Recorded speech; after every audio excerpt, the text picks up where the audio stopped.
Welcome to Basso on Business. Over my career, I've met many fascinating and successful entrepreneurs. On each episode of the program, I'll introduce to you some of these visionaries. Our goal is to learn how they overcame challenges and use creativity and innovation to grow successful businesses.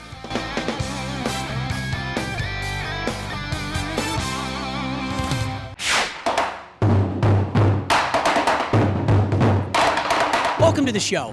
Who would have thought that we'd be eating and enjoying raw fish 20 years ago? Certainly not me. But just like many Long Islanders, I've learned to love sushi and Japanese cuisine. Today we get the opportunity to meet Hiro Ishikawa. He's the owner of Shiro of Japan. Hiro is also responsible for starting the sushi craze here on Long Island. Let's go inside and see what it takes to run Long Island's premier Japanese restaurant. I'm here with Hiro, and Hiro owns Shiro of Japan.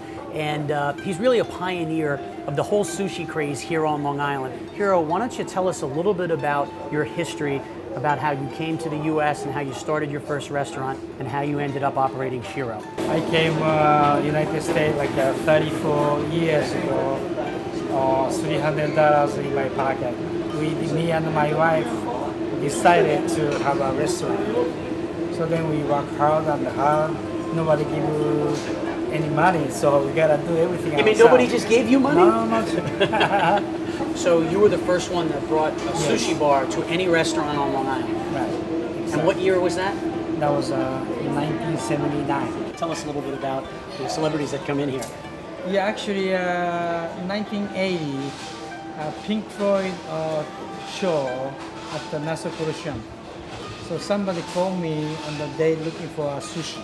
So we're here with Peter Facciabene, and Peter, you've got this beautiful 6,500 square foot restaurant. Where are we right now in the scope of things?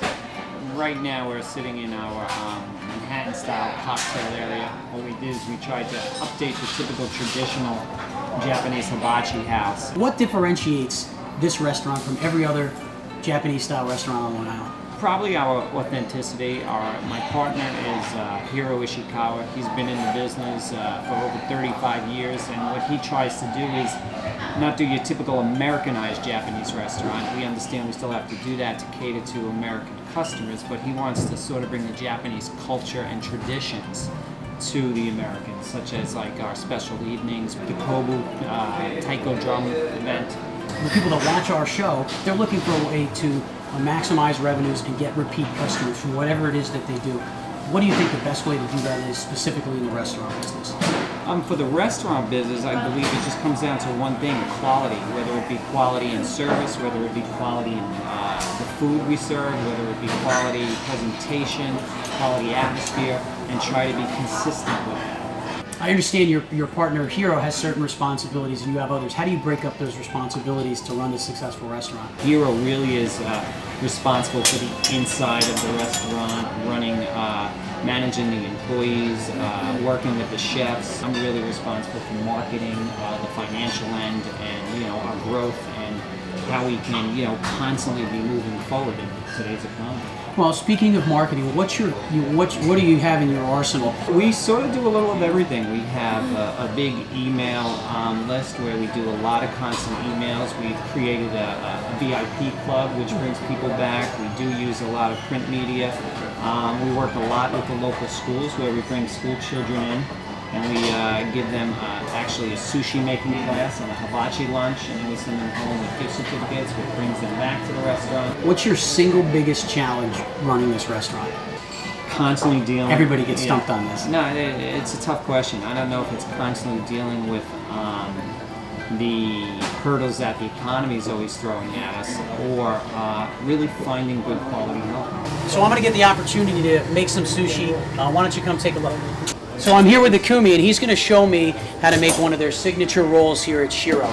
Now I used to work at a restaurant. I was a busboy. I washed dishes. I was a waiter. I pretty much did everything. I've never made sushi before, so I'm not sure if I'd want to eat it after I made it, but he's going to supervise. I think we'll be fine. Why don't you tell me a little bit about what you're doing while you're doing it? Okay, I'm going to show you how to make a rainbow roll, because it's got fish on it. It's going to show you how to cut fish. Okay, great. I did wash my hands. We're very sanitary here. It's important.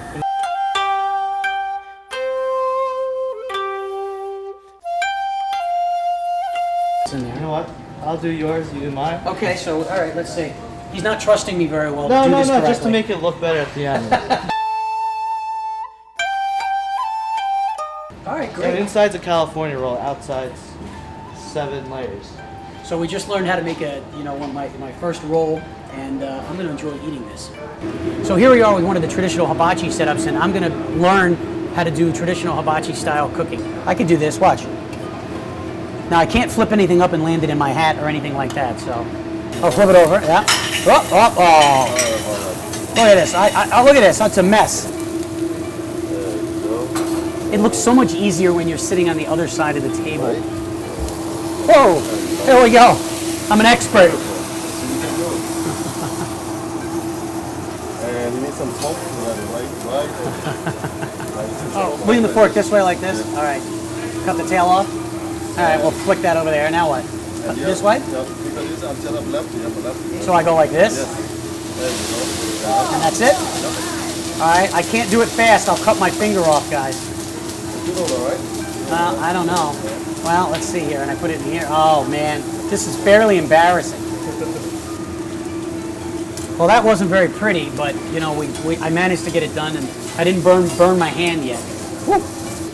Well, I've donned my chef hat. I did the best that I could, and now I'm going to enjoy some of the work that we did.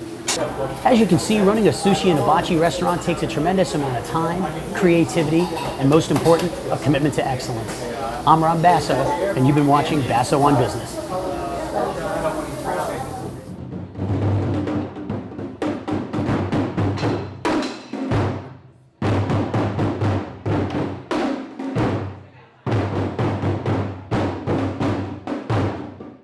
See you next time. I'm Rob Basso, and this has been Basso on Business.